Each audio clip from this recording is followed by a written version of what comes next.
Merhaba arkadaşlar tekrardan. Bugün tekrar 9. sınıfın matematik dersiyle beraberiz. 3. bölümün 4. dersine yetiştik. O da eğim nokta denklemi. Daha öncelerden biz neyi okumuştuk? İki kural okumuştuk. İki noktanın eğimini bulmak için m eşittir y2 eksi y1 bölü eksi 2 eksi 1. İkinci kuralımız neydi? Eğim kesişim denklemini. Eğim kesişim denklemi de y eşittir m x artı b. M demiştik slope'tur yani eğimdir. B de dikey kesişimdir. Bu iki denklemi okumuştuk. Bu 4. dersimizde ise eğim nokta denklemi. Yani bizim eğer bir tane eğimimiz varsa, bir de noktamız varsa bunun denklemini nasıl yazabiliriz? Bir kuralımız var bunun için. Diyor ki y eksi y1 eşittir m parantez içinde x eksi x1. Bu kurala göre y sabittir. Şu x de sabittir. Bakın hiçbir şey yok yanlarında. Bizdeki nokta hani diyor ya eğim vermiş bize mesela 1.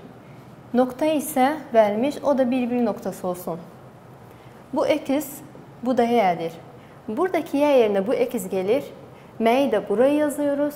Şu eksi de buraya yazıyoruz. Tamam mı? Yani bizde değişkenler kimler? Bu x, m ve x, eksi x1. Sadece kuralda değişenler bunlar. Tamam mı?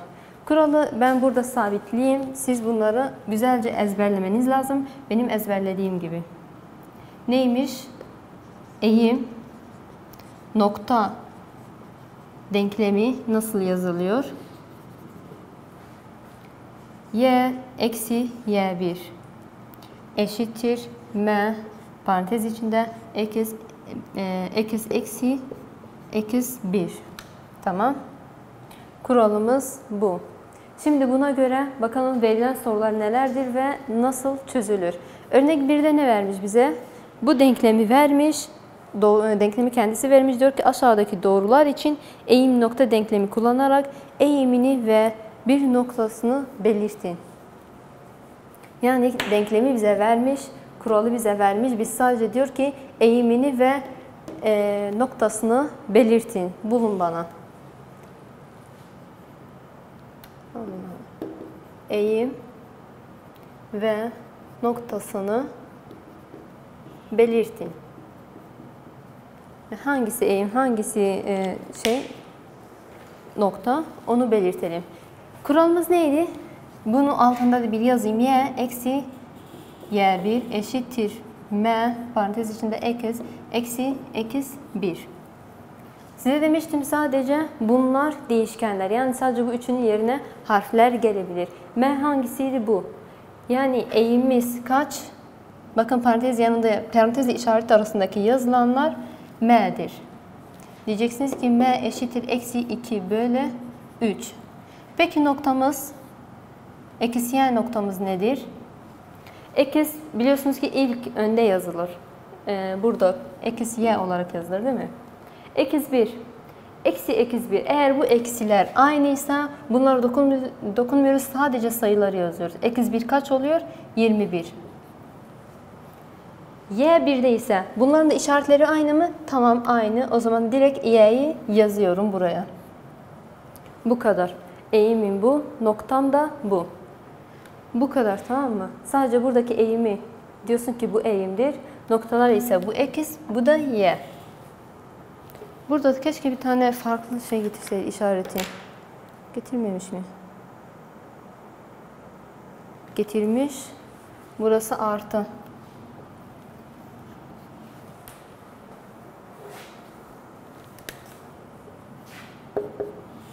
Tamam. Burada da B'de reis aynı şekilde diyor ki eğim ve noktasını belirtin. Eğim hangisidir? Yine buradakidir değil mi? Üstüne basalım. M eşittir 3. Direkt hemen buradaki parantezle eşittir arasındaki eğimdir. Noktamız hangisidir? X, y noktası. İlk önce x geldiği için x1 burada değil mi? Eksi 1 bakın burada artı var. Demiştim eğer işaretleri aynı olmazsa demek ki bunun işareti aslında eksi 8'dir. Çünkü eksi ile eksi yan yana gelmişler ve artı olmuş. Bunu güzelce size bir yazayım kuralı tekrardan. Y eksi y1 eşittir m eksi 1. M'yi bulmuştuk. M eşittir 3. Noktamız ise burası eksi olduğu için bunun kendi eksisi var. Bunun da kendi eksisi varmış ki burada artı olmuşlar. Sonra iki eksi yan yana gelince. Ne diyorsunuz onun için? Eksi yerine eksi 8 koyuyorsunuz. Yani eğer burası artı olursa, kuralın dışına çıkmışsa siz bunun işaretini değiştirin. Tamam mı? Y'de ise y bakın eksi yine eksi. Onun için işareti değiştirmiyoruz. Y için direkt 2 diyoruz. Pozitif 2. Yani bilmeniz gereken tek şey eğer eksiler aynı ise dokunmuyorsunuz ama eksi artı olmuşsa onu yine aslına çeviriyorsun, eksi yapıyorsun. Tamam mı? Başka bilmeniz gereken hiçbir şey yok. Bu örnek bu kadar. Ama örnek 2'miz var. Biraz temizleyelim tahtayı.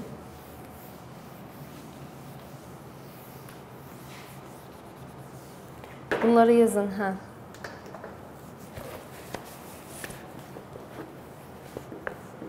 Örnek 2.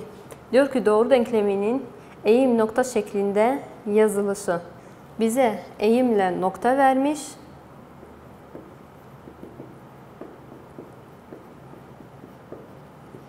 Denklemini yazınız diyor.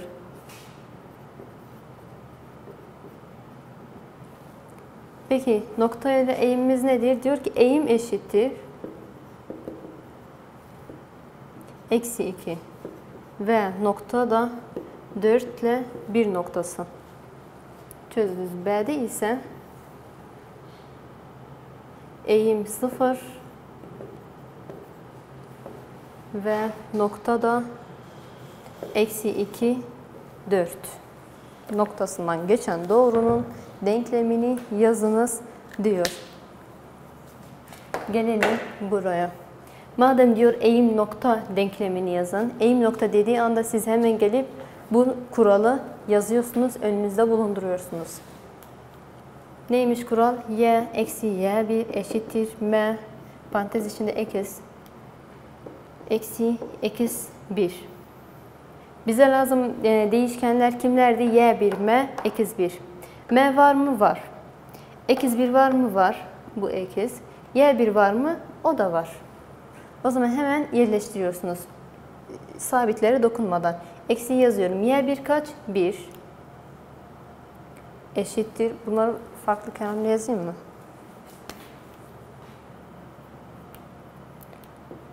Buradaki buraya geliyor. M ise eğim olduğu için eksi 2. Şu eksi 2'yi de buraya yazıyorsunuz. Eksiye dokunmuyorsun, eksiye dokunmuyorsun. Ekiz birimiz kaç? 4. 4'ü de buraya yerleştiriyorsunuz, tamam mı? Renkli yaptım ki hangisine geldiğini bilin diye. Kuralımız bu şekilde. Her şey doğru, eksiler yani işaretler yan yana gelen yok. Çözülmesi gereken hiçbir kural yok. Hiçbir adım yok. Böyle bırakıyorsunuz. Denklemimiz bu şekilde yazıldı. Geliyorum ikinci soruya. Aynı şekilde kuralı yazıyorum. Kural göz önünde bulunsun. Tamam mı? Yerleştirilmesi daha kolay olur o zaman. Y yazıyorum. Eksi y1 kaç? Şu eksi şu y. Y4 eşittir m kaç? 0. Eksi yazıyorum. Eksi ekiz 1 kaç? Eksi ekiz 2. Eksi ile eksi yan yana gelemeyeceği için parantez içini de yazıyorum. İkisinin de parantezini kapatıyorum. Şurada iki tane işaret yan yana gelmiş. Yan yana gelemeyeceği için bunu çözüyorum. Y eksi 4 eşittir 0. Parantez açıyorum tekrardan. Eksi çarpı eksi artı. 2'yi de kendisi gibi yazıyorum ve parantezi kapatıyorum. Bir önceki soruda hatırlıyor musunuz? Artı 8'de dedim ki aslında döndüreceğiz, eksi 8 yapacağız diye. Bu yüzden yani demek ki işaret aslında eksi 2'ymiş ama iki işaret yan yana geldiği için artı olmuşlar.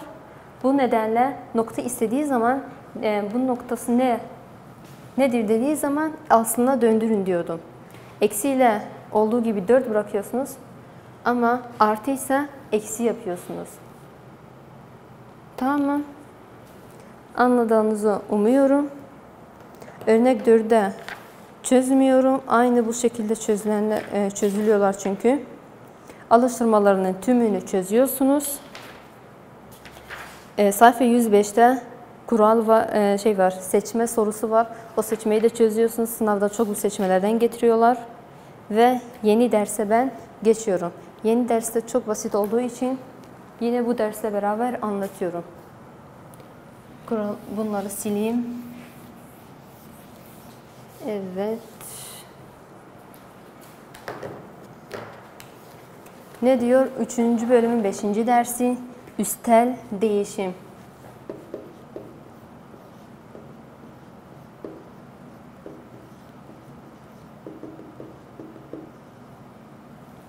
Üstel değişim nedir? Bunda bir kuralı var. Soru nedir? Bize bir y x doğrusunu noktasını vermiş. Diyor ki bu doğru orantılı değişmektedir. Bunun kuralını bulunuz. Kuralını siz bulacaksınız. Bizim bir tane sabit kuralımız var. Neymiş kural? Pardon. Y eşittir t x. Bu t buradaki orantılı değişim. Yani aslında bakarsanız eğim oluyor biraz. Çünkü bu y ise bu da x noktası ise x'in yanındaki daima eğim oluyor. Ama burada sadece bir kelime değişikliği var. Üstel değişim diyor. Yani orantılı değişim. Eğim de aslında maksadı bu yani. Bir doğru düz bir şekilde ilerlerken kaç adımda eğilmiştir. Yani kaç puan eğilmiştir. Burada da onun için değişimini yani bir doğru ilerlediği zaman kaç derecede eğilmiştir, değişmiştir kendi çizgisinden.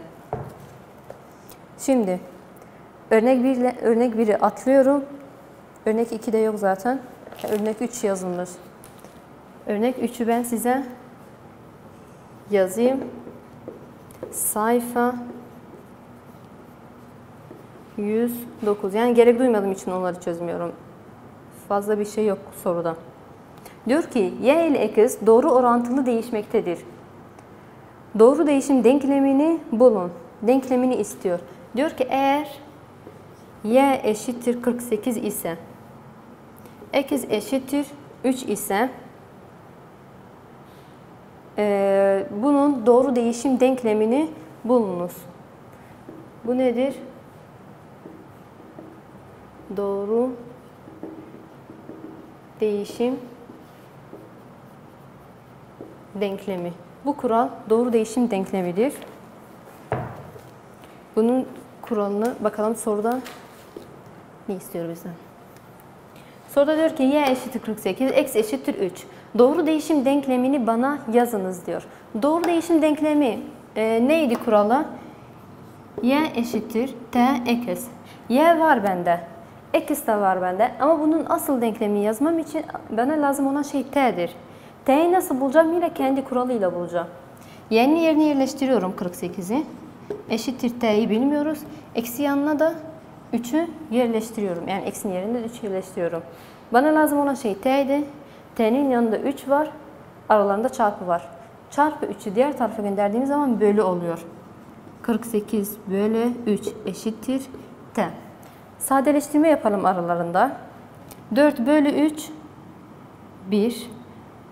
Elde kalmış 1. 1 de bunun yanına gelir. 18 bölü 3 19. Yani t eşittir 19. Tamam mı? T'yi bulduğumuza göre kuralı tekrardan yazıyorum. T x. Bulduğum t'yi t'nin yerine yerleştiriyorum. Kaç bulmuşum? 19.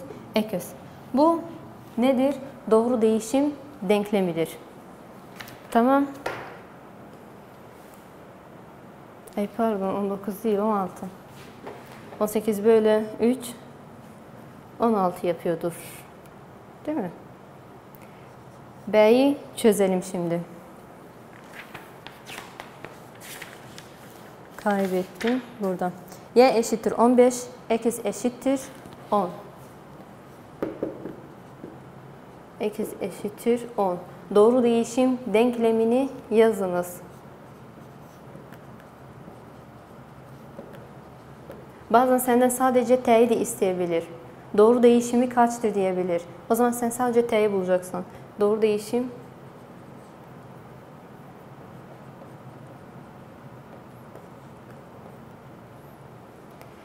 yine kuralı yazıyorum. Y eşittir t x. Y'miz 15.